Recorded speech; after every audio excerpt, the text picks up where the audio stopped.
Alors, soyez salués depuis vos différentes positions.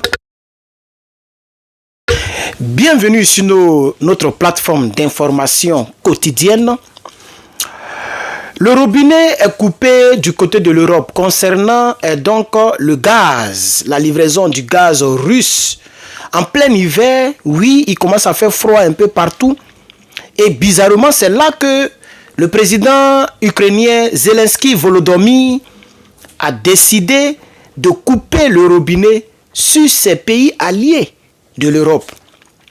Tous les pays européens, déjà la Slovaquie est très menacée, la Moldavie est très menacée et plusieurs autres pays qui recevaient le gaz russe via le pipeline qui passait sur le territoire ukrainien.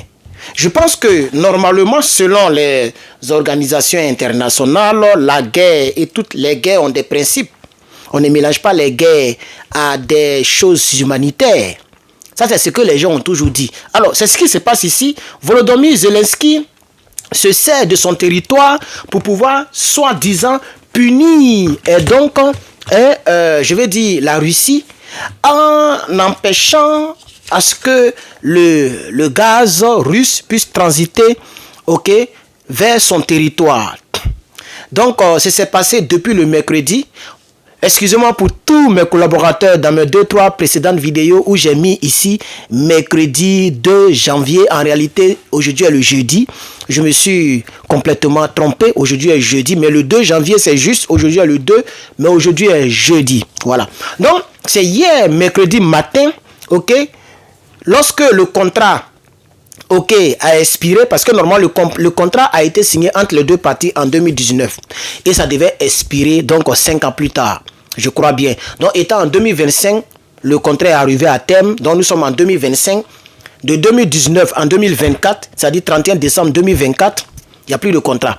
Donc Volodymyr Zelensky a profité de cela pour refuser de renouveler le contrat. Voilà comment ça s'est coupé en réalité. C'est pas comme s'il a pris machette pour couper le robinet. Non, il faut qu'on vous explique ça. C'est un contrat qui liait les deux pays de la manière que le Niger utilise le Bénin pour faire passer le pétrole là.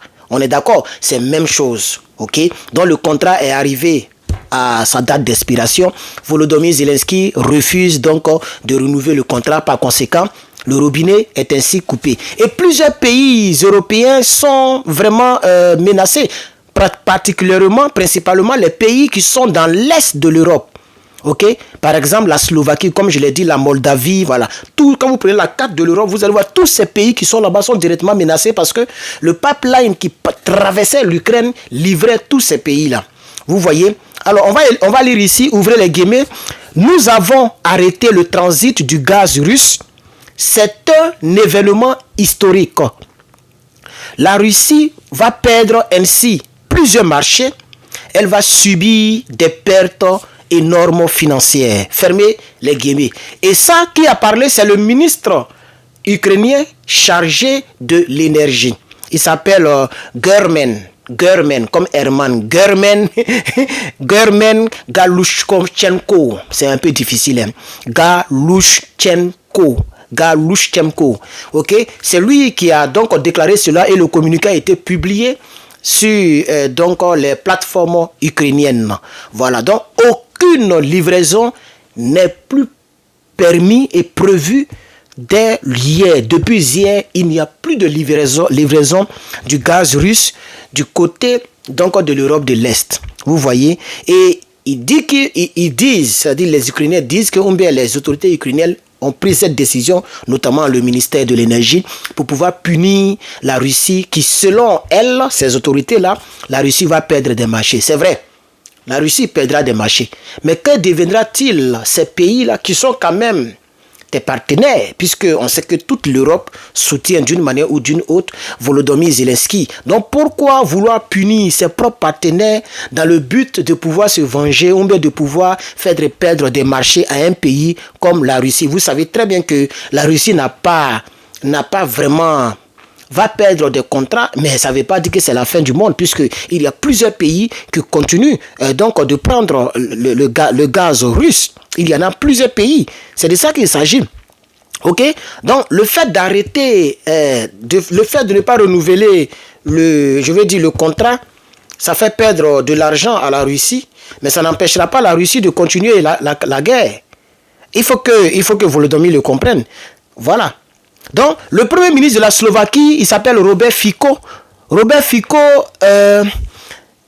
il a parlé un peu. Il a dit qu'il doit avoir un impact drastique sur nous tous dans l'Union européenne si donc l'Ukraine ne renouvelle pas donc le contrat. Il aura un impact sur tout le monde.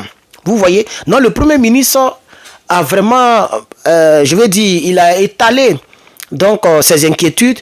Mais est-ce que Volodymyr Zelensky va pouvoir donc rétalier? Est-ce qu'il va pouvoir est-ce qu'il va essayer de renouveler le contrat de l'an 2019?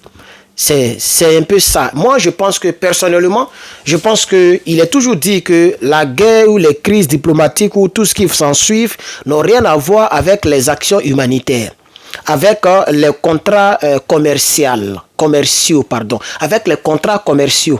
Parce que vous allez voir que tous ceux qui seront impactés par cette décision, eux tous ne sont pas des politiciens.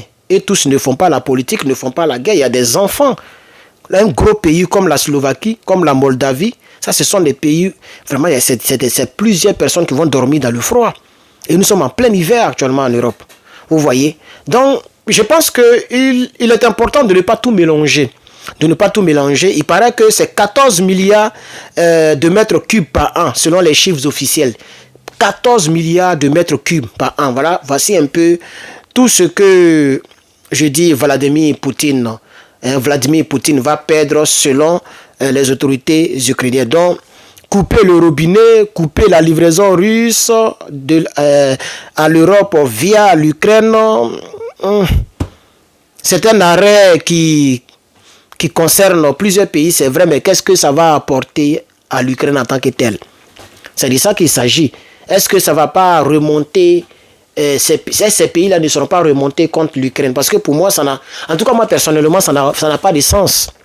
Ça n'a pas de sens. Et puis le vrai point aussi, ce n'est pas seulement la Russie qui perd, mais l'Ukraine lui-même perd. Ah oui, puisque ce n'est pas gratuitement que le gazoduc transitait par l'Ukraine pour aller vers l'Est, je veux dire européen, vers l'Europe de l'Est. Ce n'est pas seulement là que ça transitait. Voilà. Alors, quand on a fini de dire cela, je voudrais dire aux gens que je me sens beaucoup fatigué.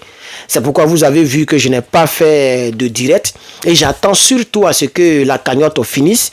Comme ça, vraiment, c'est pas facile de faire le direct. C'est-à-dire et moi, quand je fais des directs, je m'étale beaucoup. Je dis un peu pour nous faire plaisir, vous et moi. Donc, vraiment... Pour l'instant, je vais stopper, je ne vais pas faire de direct. Je vais faire des petits préenregistrements comme ça. Vous voyez, 5 vidéos, 50 minutes, c'est bon. 10 minutes, c'est bon pour 5 informations. Au lieu de faire des longs directs avec une chaise, vous voyez vous ne voyez même pas par derrière. Il y a l'autre qui ressemble un peu à la chaise. C'est sur un truc comme ça que je suis assis. Et s'asseoir sur un truc comme ça, j'ai des douleurs au niveau du dos, tout et tout. Donc, j'attends à ce que le laitier finisse. Je vais prendre cela pour pouvoir passer maintenant aux achats et puis passer de l'autre côté de la pièce, ok, où je ne serai plus ici. Bon, la décoration va changer, on verra ce que ça va donner. Mais s'il vous plaît, pour ceux et celles qui n'ont pas encore participé à la cagnotte, c'est dans les commentaires. C'est vrai que les gens m'ont dit, ah, la somme est élevée, déjà tu peux faire, mais pourquoi ne pas terminer en même temps? Parce que le site va prendre dedans. Donc la somme que vous voyez, ce n'est pas la somme qui viendra dans ma main. Le site prend un pourcentage, vraiment, moi je ne pensais pas que le pourcentage était élevé ainsi. Donc c'est pour vous encourager à cliquer donc, dans les commentaires. Il reste 100 et quelques euros et on a terminé. Fait partie des partenaires supporters d'Herman le Patriote parce que nous pourrons rentrer en contact avec moi ces personnes qui ont participé. Dès que le laitier est fini, j'ai toute la base de données, je vais prendre le temps de renseigner. Ceux qui ont mis anonymat, bon, vous resterez dans l'anonymat parce que moi je vois, c'est anonymat, sur moi je vois ici. Mais ceux qui ont mis un nom, quel que soit le nom, je prendrai toutes vos informations. Et puis, voilà, au fur et à mesure, vous allez rentrer dans le groupe. Voilà. Maintenant, je pense que c'est tout comme information. Nous sommes déjà à 9 minutes. Voilà, c'est tout. N'oubliez pas de commander votre t-shirt pour toutes les personnes qui aiment ce t-shirt. Voilà, cette semaine, nous faisons la promotion de ce t-shirt. Chaque semaine, on fera la promotion d'un t-shirt d'Herman le Patriote. Ça, c'est mon t-shirt phare. C'est mon t-shirt privé. C'est mon t-shirt privé et j'ai choisi vraiment un bon truc qui est 100% coton. C'est 100% coton. Vous pouvez le voir derrière sur le t-shirt. Voilà, 100% coton. Voilà, donc commandez votre t-shirt. Ok, que Dieu vous bénisse. Merci d'avoir suivi cette vidéo. N'oubliez pas de vous abonner pour ceux qui sont sur YouTube. C'est quelque part ici. Un rond va sortir ici. C'est vraiment le patriote qui est là. Cliquez dessus, abonnez-vous et puis activez la cloche de notification. Merci.